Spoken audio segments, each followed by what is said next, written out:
Hi friends, இன்றைக்கி என்ன நாள் அப்படிங்கிறது உங்களுக்கே நல்லா தெரியும். சனிக்கிழமை. சனிக்கிழமையில ஸ்பெஷலாக இன்னொரு விஷயம் என்னென்னா நவமி. அதாவது நம்ம எல்லாருக்குமே தெரிஞ்ச ஒரு விஷயம் என்னென்னா, அஷ்டமி நவமி இந்த மாதிரி நாள்லாம் வந்துச்சுன்னா எந்த ஒரு சுபகாரியங்களும் யாரும் செய்ய மாட்டாங்க, நல்ல விஷயங்கள் செய்ய மாட்டாங்க அப்படிங்கிற ஒரு விஷயம் நம்ம எல்லாருக்குமே தெரிஞ்சிருக்கும். ஆனால் இதெல்லாம் நம்ம செய்யாட்டியும் கூட வழிபாட்டிற்கு சிறந்த ஒரு நாள் அப்படின்னு பார்த்திங்கன்னா அஷ்டமி நவமி அப்படிங்கிற மாதிரி சித்தர்கள் குறிப்பில் நிறையா கொடுத்துருக்காங்க. இந்த நாளில் செய்யும் போது பயங்கர ஒரு பவர் வேலை செய்யணும். அதுக்கு முன்னாடி இப்போ நீங்கள் பிக்சரில் பார்த்துட்ருக்கீங்க இல்லையா, இது என்னடா எல்லோ கலரில் இருக்குன்னு, இது நம்மளோட சிஸ்டர் அவங்க வீட்டில் செஞ்ச உளுந்து வடை. உளுந்து வடையில் பார்த்தீங்கன்னா அப்படியே வராகியனோட முகம், அந்த 2 கண் முகம் அப்படியே வராக ரூபத்தை கொண்டு வந்து இந்த வடையில் காமிச்சிருக்காங்க. எனக்கு இது பார்க்கும்போது அந்த சிஸ்டர் வந்துட்டு, சிஸ்டர் ஆச்சரியமாக இருக்குது, அம்மாவோட முகம் பாருங்கள் எப்படி இருக்காங்க அப்படின்னு அனுப்பியிருந்தாங்க. எனக்கு பார்க்கும்போது கொஞ்சம் சிரிப்பாகவும் வந்துச்சு. ஏன்னா உளுந்து வராகி அம்மனுக்கு ரொம்ப பிடிக்கும் இல்லையா, இது என்னோடது எனக்கு தான் வேணுங்கிற மாதிரி அவங்க முகத்தை கொண்டு வந்து அதில் அப்படியே காமிச்ச மாதிரி இருந்துச்சு. இது வந்து அவங்க சுவாமிக்கிட்ட வச்சு வழிபாடும் பண்ணியிருக்காங்க. உளுந்து வடையை அப்படியே வச்சு வழிபாடு பண்ணிவிட்டு, நம்ம சிஸ்டருக்கு காமிங்க சிஸ்டர், அது வந்து வராகி அம்மனோட முகம் தெரிஞ்சிருக்கு, எப்படி இருக்கான்னு பாருங்கள் அப்படின்னு சொல்லி அனுப்பியிருந்தாங்க. உங்களுக்கும் வராகி அம்மனோட முகம் தெரிஞ்சுதா, இவங்க எப்படி இருக்காங்கன்றதை பார்த்துட்டு கண்டிப்பாக லைக் பண்ணிட்டு சொல்லுங்கள். இன்றைக்கி நாளில் ஸ்பெஷல் என்னென்னா சனிக்கிழமையில் நவமி வந்திருக்கு. சனிக்கிழமை அப்படிங்கிறது வராகி அம்மனுக்கு உகந்த ஒரு நாள், சரிங்களா. இந்த சனிக்கிழமையில் நவமி வருது இன்னும் கூடுதல் சிறப்பு அப்படிங்கிற மாதிரி சொல்லியிருக்காங்க. இன்றைக்கி நாளில் நீங்கள் வராகி அம்மனை கும்பிட்றதா இருந்தால் வராகி அம்மனை வழிபாடு பண்ணலாம். அஷ்டமி நவமி அப்படிங்கிறது வராகி அம்மனையும் கும்பிட முடியும். நீங்கள் வழிபாடு பண்ணுறதா இருந்தால் காலபைரவர் இருக்கார்ல, அவரையும் வந்து நீங்கள் கும்பிடலாம். ஸோ இவங்க 2 பேரையும் சேர்த்தே கும்பிடலாம், அல்லது 2 பேர்த்தில் யாராவது ஒருத்தர் கூட இன்னைய நாளில் வழிபாடு பண்ணலாம் அப்படிங்கிற சிறப்பு இருக்குது. அப்போது இன்றைக்கி நாளில் என்ன மாதிரி விஷயங்கள் வந்து செய்யலாம் அப்படிங்கிறது பார்த்திங்கன்னா, மெயினாக நவமி அஷ்டமி இது 2மே வந்து தொழில் தடைகளை வந்து சரி பண்ணும். கண்ணுக்கு தெரியாத எதிரிகளை வந்து சரி பண்ணும். கஷ்டம் ரொம்ப கஷ்டத்துக்கு மேலே கஷ்டத்தை தலையில் தூக்கி வச்சுட்டு சுமந்துட்டுருப்பாங்க. எந்த வகையான கஷ்டம்னா, அவங்களுக்கு எந்த கஷ்டமும் இல்லாட்டி அவங்க வீட்டில் இருக்க நபர்களால் பாதிக்கப்படுவாங்க. அதாவது உதாரணத்துக்கு சொல்லணும்னா, கணவர்னால் அவர் ஒரு குடிப்பழக்கத்தில் அடிமையாக இருப்பார், பையன் சொல் பேச்சு கேட்காம இருப்பான், பொண்ணு கல்யாணத்துக்கு ஒத்துக்காது. இப்படி வீட்டில் இருக்க நபர்கள்னால கஷ்டத்தை சுமந்துட்டே வாழ்ந்துட்டு இருக்கிறவங்க எத்தனையோ பேர் இருந்துகிட்ருக்காங்க. அந்த மாதிரி கஷ்டங்களை எல்லாத்தையும் சரி பண்ணுமா. மெயினாக கந்திருஷ்டி, தொழிற்தடை, எனிமி, இந்த மாதிரி எல்லா விஷயத்தையும் சரி பண்ணக்கூடிய சக்தி வந்துட்டு இந்த நவமிக்கு இருக்குது அப்படிங்கிற மாதிரி சொல்லியிருக்காங்க. அப்போ இன்றைக்கி நாள் முழுக்க நவமி உங்களுக்கு இருக்கிறதுனால நீங்கள் என்ன பண்ணணுன்னா, நான் சொல்கிற ஒரு சின்ன விஷயத்தை நோட் பண்ணி வச்சுக்கோங்க.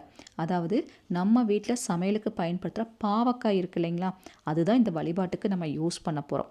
2 பாவக்காய் வேணுங்க, 2 பாவக்காய் வேணும்.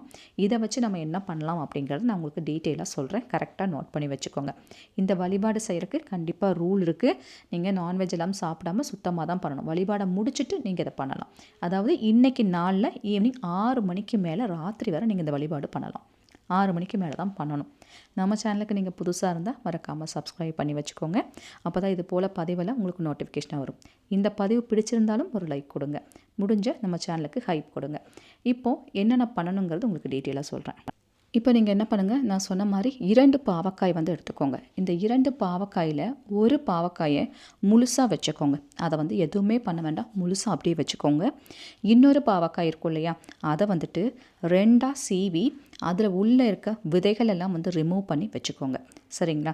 இது 2ஆக சீவும் போது அதில் வந்து தீபம் வந்து நம்ம போடுறதுக்கு பயன்படுத்த போகிறோம். பாவக்காய் தீபம் போடுறத பற்றி உங்கள் எல்லாருக்கும் வந்து தெரிஞ்சிருக்கும். பாவக்காய் தீபம் எதுக்கு போடுவாங்கன்னா, அது வந்துட்டு கஷ்டங்களை வந்து சரி பண்ணும். நம்மக்கிட்ட இருக்கிற நிறைய கெட்ட விஷயங்களாகட்டும், திருஷ்டிகளாகட்டும், எல்லாத்தையுமே உறிஞ்சி எடுக்கக்கூடிய சக்தி வந்துட்டு இந்த பாவக்காய்க்கு இருக்குது. நம்ம வாழ்க்கையில் கசப்பான விஷயங்கள் என்னென்ன இருக்கோ அத்தனையும் ரிமூவ் பண்ணக்கூடிய சக்தி பாவக்காய்க்கு இருக்க போய் பாவக்காய் தீபம் போடணும் அப்படின்னு சொல்லியிருக்காங்க.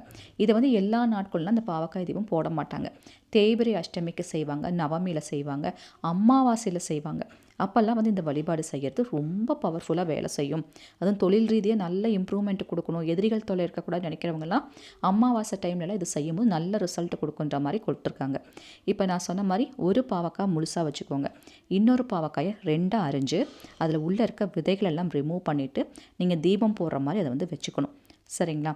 இப்போ தீபம் போடுறதுனா எதில் போடுறது அப்படிங்கிற டவுட் வரும். பெப்பர் இருக்குது இல்லைங்களா, இதை நீங்கள் என்ன பண்ணுங்கள், ஒரு கருப்பு துணியில் இந்த பெப்பர் வந்து 11 எண்ணிக்கை எடுத்துக்கோங்க, சரிங்களா. 11 எண்ணிக்கை எடுத்து ஒரு முடிச்சு மாதிரி போட்டு அதை நல்லா எண்ணெய்க்குள்ளே முக்கிக்கோங்க.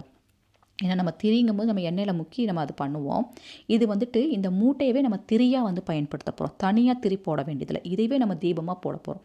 அப்போ நல்லெண்ணெய்க்குள்ளே நல்லா முக்கி எடுத்துக்கோங்க. நல்லெண்ணெயில் நல்லா முக்கி எடுத்து அதை பாவக்காய்க்குள்ளே வச்சு நம்ம தீபமாக போட போகிறோம். பிக்சரில் உங்களுக்கு காமிச்சிருக்கு பார்த்தீங்களா? இந்த மாதிரி தான் 2 முடிச்சு 11 2 முடிச்சு நம்ம 2 விளக்குக்கு போடுற மாதிரி எடுத்துட்டு இப்படி வச்சு நீங்கள் வந்து தீபம் போட்டுறணும். சரிங்களா? இப்படி வந்து தீபம் போடும்போது ஈவினிங் 6 மணிக்கு மேலே சூரியன் அஸ்தமனம் ஆனதுக்கப்புறம் இந்த வழிபாடு பண்ணுங்கள். இப்படி செய்யும் போது எந்த கஷ்டத்துக்காக வேண்டி நீங்கள் செய்கிறீங்களோ அது அப்படியே சரியாகும் அப்படிங்கிற ஒரு விஷயம் இருக்குது. அதுவும் சனிக்கிழமையில் நவமி வந்திருக்கனால இது ரொம்ப ஒரு சிறப்பான ஒரு நாளாக வந்து பார்க்கப்படுது. ஏன்னா ஒரு சில நாட்கள் ஒரு சில சேர்க்கையோடு வரும்போது கரெக்டாக அந்த டைமில் நம்ம சரியான வழிபாடை எடுத்து பண்ணும்போது அந்த பவர் கரெக்டாக வேலை செஞ்சு நமக்கு ஒர்க் அவுட் ஆகும் அப்படிங்கிற சில விஷயங்கள் இருக்குது. இந்த வழிபாடோடு சேர்ந்து வராகி அன்னையோட இந்த மந்திரத்தையும் சொல்லுங்கள். ஓம் ஸ்ரீம் வராகி தாயே போற்றி. உங்களுக்கு மனசில் எத்தனை வாட்டி சொல்லணும்னு தோணுதோ அத்தனை வாட்டி சொல்லுங்கள். 108 முறை சொல்லலாம். நீங்கள் ஒரு 27 முறை சொல்லலாம். இல்லை சொல்லிகிட்டே இருக்கிறனாலும் நீங்கள் சொல்லிகிட்டே இருக்கலாம். இந்த வார்த்தை அத்தனை ஒரு மகிமை பொருந்தியது. நான் சொன்ன மாதிரி நீங்கள் வராகி அன்னை கும்பிட்றதா இருந்தால் வராகி அன்னை கும்பிடலாம். இல்லை நான் காலபைரவரை கும்பிடுவேன் அப்படின்னு நினச்சிங்கன்னா காலபைரவருக்கும் நீங்கள் சேம் இதே ப்ரொசீஜர் தான். மந்திரம் மட்டும் சேஞ்ச் பண்ணிக்கோங்க. ஓம் காலபைரவாய போற்றி அப்படின்னு நீங்கள் சொல்லலாம். இல்லை 2 பேர்த்துக்குமே நீங்கள் கும்பிடுவாங்கன்னு சொன்னீங்கன்னா காலபைரவர் ஒரு படம் இருந்துச்சுன்னா வச்சுக்கோங்க. இல்லை தீபமாக அவர் வழிபாடு பண்ணிக்கலாம். 2 பேர்த்தையும் நினச்சி அந்த தீபத்தை போட்டாலே போதும். சரிங்களா? ரொம்ப பவர்ஃபுல்லாக இது வேலை செய்யும். கண்டிப்பாக இன்றைக்கி நாளில் இந்த வழிபாடு செய்ய மிஸ் பண்ணவே பண்ணாதீங்க. ரொம்ப பவர்ஃபுல்லான ஒரு நாள். சனிக்கிழமையோட சேர்ந்து நவமி கிடைக்கிறது. இதெல்லாம் எப்போயாவது தான் வரும். இப்படி வரும்போது பயன்படுத்திக்கோங்க. உங்கள் வீட்டு பக்கத்தில் ஏதாவது காலபைரவர் சன்னதியோ அல்லது வராகியம்மன் கோவிலோ இருந்துச்சுன்னா நீங்கள் அங்கே போய் கூட இந்த வழிபாடு வந்து நீங்கள் செய்யலாம். தாராளமாக செய்யலாம். ஒரு பிளேட் எடுத்துகிட்டு போயிட்டு நீங்கள் பாவக்காயை அங்கே வச்சு நீங்கள் அந்த எண்ணெயில் முக்கிட்டு போயிருக்கீங்க இல்லையா, அந்த பெப்பர் அப்படியே வச்சு நீங்கள் தீபமாக வந்து போட்டுடலாம். வீட்டில் வச்சு போடுறீங்கன்னா இது நல்லா சாம்பல் ஆனதுக்கப்புறம் என்ன பண்ணுங்கள், எடுத்து வெளியே போட்டுருங்க. கால்படாத இடத்துல போட்டுருங்க. இன்னொரு பாவக்காய் என்ன பண்ணுறது அப்படிங்கிற டவுட் வரும். ஒரு பாவக்காய் தீபம் போடுறதுக்கு நம்ம சொல்லியாச்சு.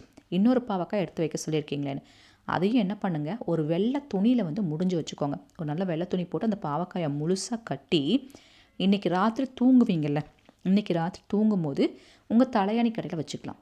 அதாவது தலையணை கடையில் வைக்கணும் வச்சுக்கலாம். தலைகாணி பக்கத்தில் வச்சுக்கலாம். யார் அந்த வழிபாடு பண்ணுறாங்களோ அவங்க பக்கத்தில் வச்சுக்கலாம். வீட்டில் ஒரு 6 பேர் இருக்கும்.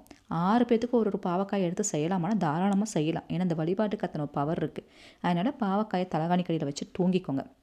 அடுத்த நாள் காலையில் இந்த பாவக்காய் எல்லாத்தையும் எடுத்து கால்படாத இடத்துல கொண்டு போய் போட்டுருங்க. இல்லை ஓடுற தண்ணியில் விட்டுருங்க. கிணத்துல போடலாம். இப்படியெல்லாம் செய்யும் போது அது எந்த தடையாக இருந்தாலும் சரி, எந்த திருஷ்டியாக இருந்தாலும் சரி, எவ்வளோ பெரிய பிரச்சனையாக இருந்தாலும் அதுக்கு ஒரு ஃபுல் ஸ்டாப் வைக்கக்கூடிய சக்தி இந்த பாவக்காய் தெய்வத்துக்கு இருக்குது. இதை சனிக்கிழமையில் நவமி வரனால இன்றைக்கி கண்டிப்பாக செய்யுங்க. அப்படி இல்லைனாலும் நார்மலாக அஷ்டமி நவமி அமாவாசை டைமில் கண்டிப்பாக இந்த வழிபாடு ஃபாலோ பண்ணும்போது மிகச்சிறந்த ஒரு பலனை வந்து நீங்கள் பார்க்க முடியுங்க. இது அவ்வளோ வந்து ஒரு சிறப்பான ஒரு விஷயம்ன்றனால தான் இன்னைக்கு கொடுத்துருக்கேன். ஐ திங்க் நான் சொன்ன விஷயம் உங்களுக்கு யூஸ்ஃபுல்லாக இருக்குது, பிடிச்சிருக்குன்னா ஒரு லைக் கொடுங்க. உங்கள் ஃப்ரெண்ட்ஸுக்கும் இதை பற்றி ஷேர் பண்ணுங்கள். இது போல் பல இன்ஃபர்மேஷன் சொல்கிறதுக்கு நான் காத்துட்டே இருக்கேன். உங்கள் அன்பு தோழி ராஜி. Thank you so much.